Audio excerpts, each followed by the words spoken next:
A brutal Alaskan winter blankets the valley in endless white. The wind howls against the wooden walls of a lone cabin, deep in the wilderness, far from the nearest town, Birch Hollow. Inside, Eli Sutton, 48, a weathered trapper with sharp eyes and a quiet demeanor, sits by the fire. He sharpens a hunting knife with slow, deliberate strokes, his calloused hands moving out of habit rather than need. Eli is a man used to solitude, a man who has lost more than he lets on. His wife and daughter died in a car crash years ago, long before he retreated into the wilderness.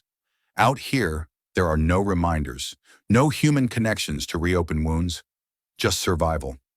He pours himself a drink, staring at the empty chair across from him, a habit he never shakes. The only voice he hears is his own, murmuring to himself in the heavy silence. The snowstorm outside intensifies, slamming against the cabin like a living thing. And then, scratch, scratch, scratch. Eli freezes. His hand instinctively goes for his rifle. No sane person would be outside in a blizzard like this. Another scratch. He grips the gun tightly, then moves toward the door. In one swift motion, he swings it open. A gaunt, near-death wolf collapses at his feet. Eli hesitates. The creature is barely alive, ribs poking through its fur, eyes glazed with exhaustion and hunger. He lifts his rifle. Instinct tells him to end its suffering. But the wolf doesn't snarl, doesn't fight. It just looks at him. Something about that look, so weak, so desperate, cuts through Eli's defenses. Against every survival instinct, against years of hardened isolation, he curses under his breath and drags the wolf inside. He slams the door against the roaring storm, unsure if he just made a mistake. Eli sets the wolf by the fire, muttering, "Damn fool thing." He melts snow for water, dripping it carefully into the animal's mouth. The wolf barely responds. He digs through his stores, slicing off what little meat he can spare. Hours pass. The storm rages. The wolf remains unconscious, its breath shallow. Eli stares at the creature. "You're not going to make it," he mutters, but something inside him wants it to live. The next morning, the storm finally dies down. Eli stirs from his chair by the fire. He hears a low, warning growl. The wolf is awake. Its golden eyes lock onto him, teeth bared slightly, weak but wary. Eli slowly raises his hands. "Easy now." The tension is thick. Man and beast, two survivors, staring each other down. Then the wolf's growl fades. It's too weak to fight. It simply rests its head back down. Eli exhales, muttering, "Guess we're stuck with each other for now." And just like that, the first crack in his solitude appears. Days pass. The wolf, whom Eli starts calling Ghost, regains strength.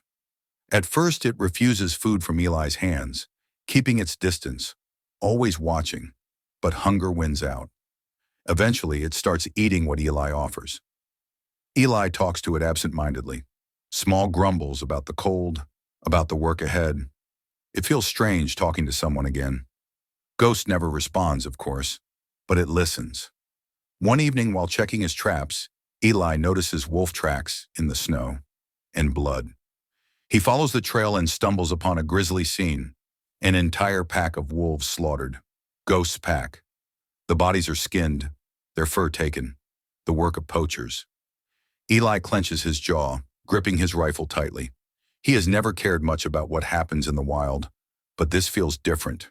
He hauls the remains onto his sled, heading for Birch Hollow. The townsfolk haven't seen Eli in months. They murmur as he stomps into the sheriff's office, dragging a bloodied wolf pelt behind him. Sheriff Tom Calloway, 50s, an old friend, looks up in shock. "Hell happened to you?" Eli tosses the pelt onto the desk. "Poachers." Sheriff Calloway sighs, rubbing his temples. "We've had trouble lately. If they know you're asking questions, you're making enemies."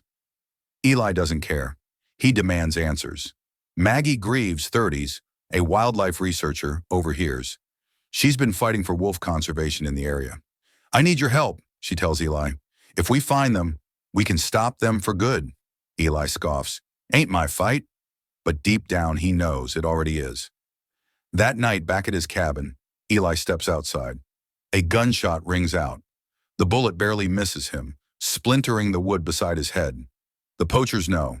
and they want him silent. He grips his rifle, heart pounding. He looks down at Ghost. The wolf stares back, eyes burning. For the first time in years, Eli feels something he thought he lost. Purpose. He's not running. Not this time. Eli and Maggie follow the poacher's trail into the deep woods. Ghost follows, padding silently beside them. They reach a hidden camp. Cages of starving wolves, pelts stretched on wooden frames. Eli's grip tightens around his rifle. The poachers laugh when they see Eli. "You've been trapping for years, Sutton," one sneers. "What's one more dead animal?" Eli looks at Ghost, then back at the poachers. "I changed." The first punch is thrown. A brutal fight erupts. Gunfire, shouts, chaos. A poacher lunges at Eli, but Ghost intercepts, sinking teeth into the man's arm. The remaining poachers flee as Sheriff Calloway arrives with backup. It's over. Days later, Eli stands outside his cabin. Ghost stands beside him. Their time together is over. The wolf belongs to the wild. Eli kneels, placing a hand on Ghost's fur one last time. "Go on," he whispers. Ghost hesitates. Then slowly, he turns and vanishes into the trees. Eli watches until he's gone. For the first time in years, he doesn't feel alone anymore.